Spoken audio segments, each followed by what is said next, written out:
Hi friends, welcome back to paper plate kitchen Bangla. আজ আমি বানাতে চলেছি খুব সহজ একটি tiffin box recipe, coconut rice, যেটা খুব ইজিলি কিন্তু বাড়িতে বানিয়ে নেওয়া যায় বাড়িতেই থাকা উপকরণ দিয়ে। তো দেখা যাক কী করে বানাতে হয় এই কোকোনাট রাইস। কোকোনাট রাইস বানানোর জন্য একটা কড়াইয়ের মধ্যে আমি নিয়ে নিচ্ছি তেল আমি এখানে 3 চামচ ব্যবহার করেছি। আর আমি একটু সুস্বাদু বানানোর জন্য এখানে 1.5 চামচ মতো ঘিও ব্যবহার করেছি। এরপর তেলটা গরম হলে আমি এর মধ্যে দিয়ে দিচ্ছি কিছু কাজু বাদামগুলোকে খুব লাল করে না ভাজলেও হালকা ভেজে নিচ্ছি। কাজু বাদামগুলোকে একটা পাত্রের মধ্যে তুলে নেব। তারপর কড়াইয়ের মধ্যে ওই তেলের মধ্যেই আমি দিয়ে দিচ্ছি 3টে কাঁচা লঙ্কা, 1 চামচ বিউলির ডাল, হাফ চামচ চানা ডাল, আর দিয়ে দিচ্ছি কিছু কারি পাতা। খুব ভালো করে সবগুলোকে নাড়িয়ে নিচ্ছি।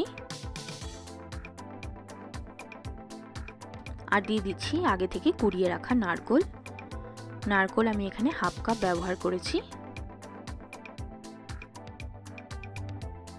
নারকেলটাকে খুব অল্প আছে ভালো করে নাড়িয়ে নিতে হবে।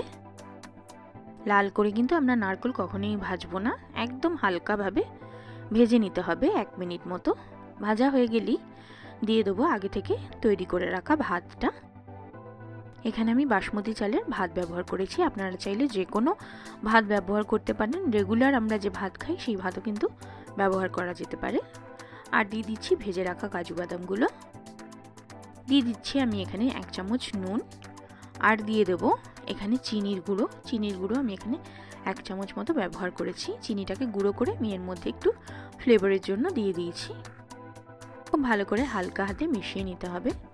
ওপরে কিছু কারি পাতা ছড়িয়ে দিচ্ছি। খুব ভালো করে একটু নাড়িয়ে নিলেই কিন্তু রেডি হয়ে যাবে কোকোনাট রাইস। দেখছেন তো, খুব ইজি বানানো এই টিফিন বক্স রাইস রেসিপি।